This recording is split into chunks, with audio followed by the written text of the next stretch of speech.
नमस्कार, स्वागत है आप सभी का। आप देख रहे हैं केएस न्यूज इंडिया। आइए नजर डालते हैं आज की खबरों पर। रविवार को फिर से मुजफ्फरनगर में 3 लोगों की जांच रिपोर्ट कोरोना पॉजिटिव आने के बाद जनपद हुआ फिर से कोरोना संक्रमित। रविवार को प्रवासी श्रमिकों को लेने के लिए सहारनपुर जा रही धामपुर डिपो की 30 रोडवेज बसों से रोहाना टोल प्लाजा पर टोल का भुगतान कैश में करने को लेकर हुआ जमकर हंगामा।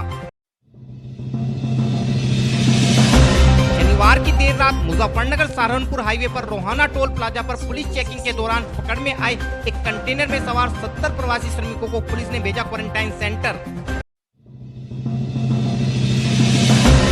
रविवार को संवैधानिक आरक्षण संघर्ष मोर्चा द्वारा विगत 5 अप्रैल से कोरोना महामारी के दौरान शुरू किए गए कम्युनिटी किचन का हुआ समापन।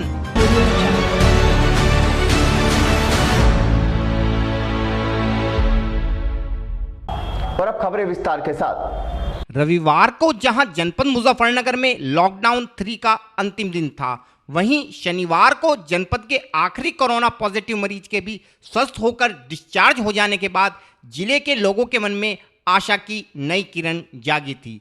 लेकिन रविवार शाम को लॉकडाउन 4 की नई गाइडलाइन जारी होने के बीच जनपद के लोगों के लिए एक बुरी खबर भी आई।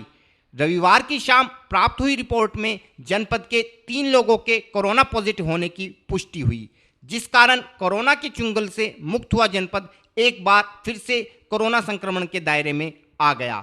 संक्रमित तीनों मरीज महाराष्ट्र से आए खतौली निवासी प्रवासी श्रमिक हैं तथा इन लोगों को खतौली के हरबंस राय डिग्री कॉलेज में बनाए गए क्वारंटाइन सेंटर में रखा गया था तथा अब इन लोगों में कोरोना संक्रमण की पुष्टि होने के बाद इन्हें मुजफ्फरनगर मेडिकल कॉलेज के आइसोलेशन वार्ड में शिफ्ट करा दिया गया है।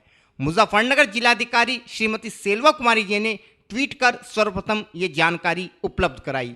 वहीं इस विषय में और अधिक जानकारी देते हुए एडीएम फाइनेंस श्री आलोक कुमार ने बताया। 49 सैंपल के रिजल्ट हम लोग प्राप्त हुए, उसमें से 3 पॉजिटिव मिले और बाकी 6 नेगेटिव मिले। तो इस प्रकार कोरोना पेशेंट इसमें वर्तमान में 0 थे, लेकिन आज की वजह से 3 हो गए हैं। सर कहाँ मिले हैं ये? खतौली में मिले हैं। दरअसल कुछ लोग आए थे महाराष्ट्र से अपने साधन से, तो उनको हरबंस राय महिला डिग्री कॉलेज में क्वारंटाइन किया गया था, मतलब इंस्टीट्यूशनल ढंग से रखा गया था। तो उनका सैंपल भेजा गया था, वो 1 हफ्ते 10 दिन पहले आए थे, सैंपल भेजा गया, सैंपल से प्राप्त हुई। सर रहने वाले कहाँ के? खतौली के ही रहने वाले हैं। तो सर लॉकडाउन 4 भी शुरू हो गया है, क्या आगे की प्रक्रिया है? अभी तो जो पुराने तरह से ही लागू रहेगा लॉकडाउन 4 भी, लेकिन जैसे शासन के द्वारा और भी निर्देश आते हैं कि क्या हम लोग संशोधन करना है, क्या किया जाना है, तो शासन के मार्गदर्शन पर जो परिवर्तन करने होंगे उसको हम लोग लागू करेंगे।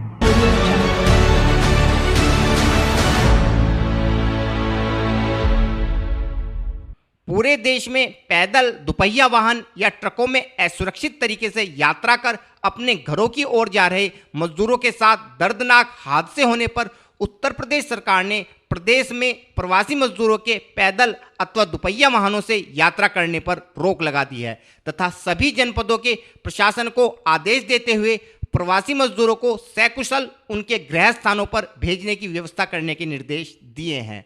जिसके बाद अन्य प्रदेशों की सीमा से लगे जनपदों ने अपनी सीमा को सील करते हुए प्रवासी मजदूरों को अपने जनपद में प्रवेश करने पर रोक लगा दी है, जिस कारण प्रदेश के सहारनपुर में यूपी हरियाणा बॉर्डर पर हरियाणा व पंजाब से आ रहे प्रवासी मजदूरों की भीड़ इकट्ठा हो गई। ये सभी मजदूर प्रशासन से उन्हें उनके घर भिजवाने की मांग कर रहे थे। बाद में पुलिस अधिकारियों द्वारा इस भीड़ को समझाए जाने के बाद मामला शांत हुआ। बैठ जाओ यार, रेलवे स्टेशन पे चलो, बैठ जाओ।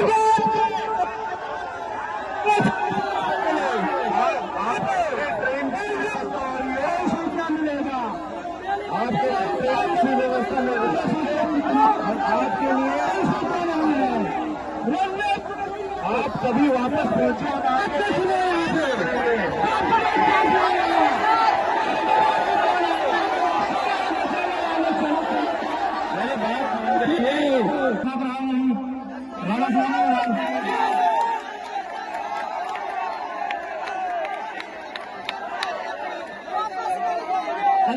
बात सुना, यहाँ पे पहले ले जाओ, 10 से 15 दिन में बिहार जाएगा।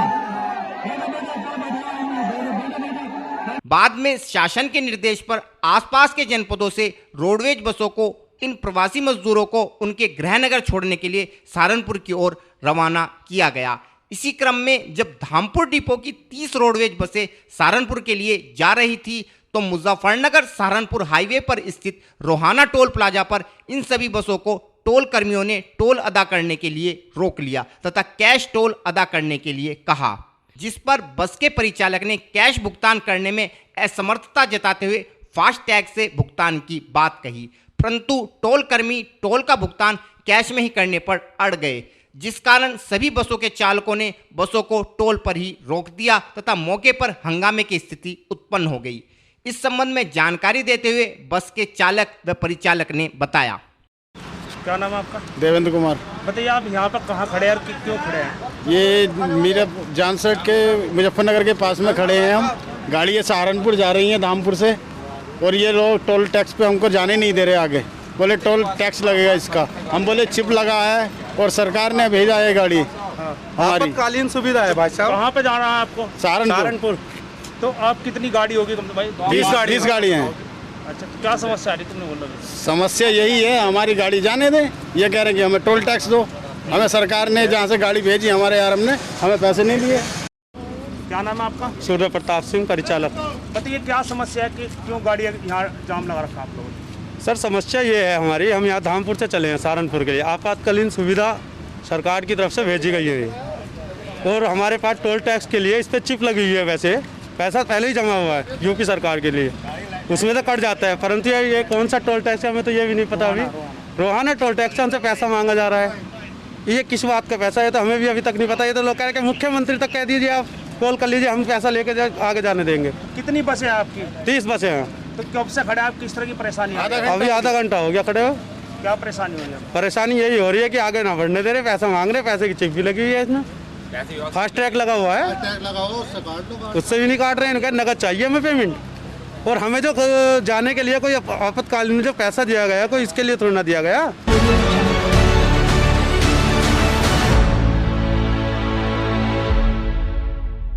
शनिवार की देर रात मुजफ्फरनगर सहारनपुर हाईवे पर रोहाना टोल प्लाजा के निकट चेकिंग के दौरान एक कंटेनर में सवार होकर बंगाल जा रहे 72 प्रवासी मजदूरों के मिलने से प्रशासन में हड़कंप मच गया। इस कंटेनर पर आवश्यक मेडिकल सप्लाई का स्टिकर लगा था तथा ये लोग इस कंटेनर में बंद होकर चोरी से बंगाल जा रहे थे। टोल प्लाजा के निकट पुलिस द्वारा चेकिंग करने पर इस मामले का खुलासा हुआ, जिसके बाद इन सभी लोगों को मुजफ्फरनगर लाकर एक क्वारंटाइन सेंटर में रखा गया है। इसके अलावा रात ही के समय हाईवे पर पैदल चलकर अपने घर जा रहे कुछ श्रमिकों को भी पुलिस ने एक ट्रक के माध्यम से मुजफ्फरनगर भिजवाकर क्वारंटाइन सेंटर में ठहराया है। इस विषय में और अधिक जानकारी देते हुए इन श्रमिकों ने बताया। जमुनानगर से कहाँ जा रहे हो? हम बंगाल जा रहे हैं। कहाँ? बंगाल। बंगाल? कैसे, इस ट्रक में जा रहे थे? हाँ जी, इसमें। कहाँ, कितने में किया था ये ट्रक? हाँ जी, कितने में किया है ये ट्रक? ये तो हम 1500 रुपये दे गया था। 1500 रुपये एक आदमी से? हाँ जी। तो मोटर से ऐसे ही आने दिया आपको? हाँ, मोटर से तो ऐसे आने दिया। अच्छा, कितने लोग हैं इसमें? इसमें कम से कम 75 आदमी हैं। 75 आदमी? हाँ जी। आपका नाम? ललित कुमार। बताइए ललित, कहाँ से आ रहे हैं, कहाँ फंसे हुए हैं? हम लुधियाना से आ रहे हैं अभी, जिसमें यहीं पे फंसे हुए हैं। मतलब रास्ते में खाने पीने की पूरी व्यवस्था थी, पर ये जो हमें आने जाने की व्यवस्था नहीं थी किसी चीज़ की। कहाँ इस समय कहाँ खड़े हुए हम? इस समय हम मुजफ्फरनगर टोल प्लाजा पे हैं। किस तरह की प्रशासन की तरफ से मदद या कोई सुविधा खाने की मिली है? मतलब जो नागरिक और लोग थे इधर से रास्ते, उसमें मदद की है, बाकी प्रशासन में मदद मिली है। प्रशासन ने खाने की व्यवस्था? हाँ, बहुत मतलब खाने पीने की हर जगह व्यवस्था थी। खाने पीने प्रशासन पुलिस की तरफ से? पुलिस तरफ से नहीं थी, गांव वाले जो मिल गए रास्ते में उनकी थी। अब आप मुजफ्फरनगर टोल पे खड़े हो, यहाँ कोई प्रशासनिक अधिकारी या पुलिस कोई आपसे आके आपकी दिक्कतों को पूछा है किसी ने? सर पूछा तो नहीं है, पर बोल रहे हैं आपको मतलब मेडिकल सुबह मेडिकल चेकअप पर आ जाएगा, उसके बाद फिर भेजा जाएगा आपको आगे बस से। कहाँ जाना है आपको? हमने सर अकबरपुर जाना है, अम्बेडकर नगर। किस तरह आए आप सहारनपुर से? लुधियाना से? लुधियाना से किस तरह आए? लुधियाना सर उधर आए थे, पंजाब पुलिस ने रोक के मतलब बैठा दिया, फिर उसके बाद फिर आगे बीच में कहीं रोक उतार दिए, फिर उसके बाद पैदल आ रहे हैं।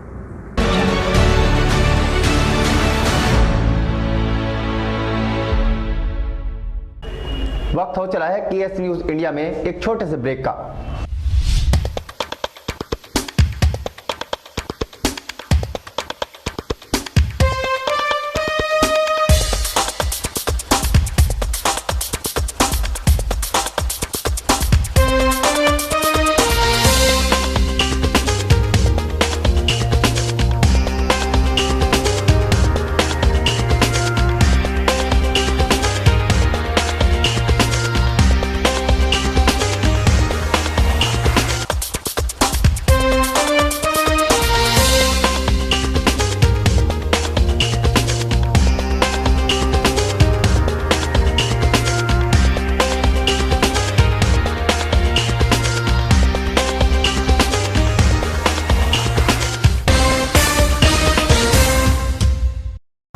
ब्रेक के बाद आप सभी का स्वागत है।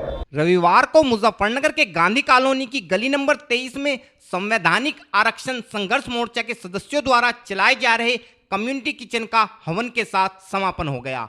मोर्चे के सदस्यों द्वारा विगत 5 अप्रैल से जनपद में कोरोना महामारी के दौरान गरीब व बेसहारा लोगों को भोजन उपलब्ध कराने के उद्देश्य से इस किचन का प्रारंभ किया गया था, जिसमें रोजाना सैकड़ों खाने के पैकेट बनाकर लोगों में वितरण करने हेतु प्रशासन के सुपुर्द किए जाते थे। रविवार को इस किचन के समापन के अवसर पर हवन के उपरांत कन्या भोज का भी आयोजन किया गया तथा भोजन के पैकेट वितरण हेतु प्रशासन के सुपुर्द किए गए। इस विषय में और अधिक जानकारी देते हुए मोर्चे के अध्यक्ष श्री देवेंद्र कश्यप ने बताया। ये 5 अप्रैल महर्षि कश्यप जो सृष्टि के रचयिता थे, उनकी जयंती से लगातार 43 दिन से लगातार चल रहा था और ये इसलिए चला गया था क्योंकि देश में एक बहुत बड़ी महामारी कोरोना फैली हुई थी। उस समय लोग घरों से नहीं निकल रहे थे, शासन ने लॉकडाउन लगा हुआ था। उस लॉकडाउन की स्थिति में संवैधानिक आरक्षण संघर्ष मोर्चा के सभी पदाधिकारी और गली नंबर 23 के सभी सम्मानित व्यक्ति और इस भंडारे में सहयोग किया और घर से निकल कर आए और जो लोग ज़रूरतमंद थे उन तक खाना पहुंचाया और जो लोगों को भूखा नहीं सोने दिया। और आज ये हवन के साथ और पूजन के साथ आज समाप्त किया जा रहा है क्योंकि मुजफ्फरनगर आज कोरोना मुक्त हो गया है, कोई केस यहाँ नहीं है। और हम धन्यवाद करना चाहेंगे यहाँ का पुलिस प्रशासन का, डॉक्टर टीम का, एसएसपी साहब का, डीएम साहब का कि उन्होंने पूरी टीम के साथ दिन रात मेहनत करके जिलों को कोरोना मुक्त किया। और हम धन्यवाद संवैधानिक आरक्षण मोर्चा की तरफ से और पूरी टीम करना चाहती है अपने जनपद वासियों का, क्योंकि उन्होंने लॉकडाउन में पूरा सहयोग किया। और मीडिया वालों का भी हम धन्यवाद देते हैं क्योंकि उन्होंने भी इस संकट की घड़ी में कवरेज किया। बार बार ये कहा जा रहा है कि कोरोना मुक्त हुआ है, मरीज खत्म हुए हैं, कोरोना मुक्त अभी नहीं हुआ है, बहुत ज़्यादा सावधानी की ज़रूरत है। उस बारे में क्या संदेश देना चाहेंगे आप? संदेश हम ये लोगों से यही कहेंगे कि भाई जो सरकार की एडवाइजरी है उस पर काम करें। और अभी हमारे यहाँ कोई मरीज नहीं है, सरकार ने जो भी कहा है उस पर हम काम करें। और संवैधानिक आरक्षण मोर्चा भी जो भी सरकार की एडवाइजरी होगी उसके अनुसार काम करेगा और ज़रूरतमंदों तक आगे भी मदद करने का काम करेगा।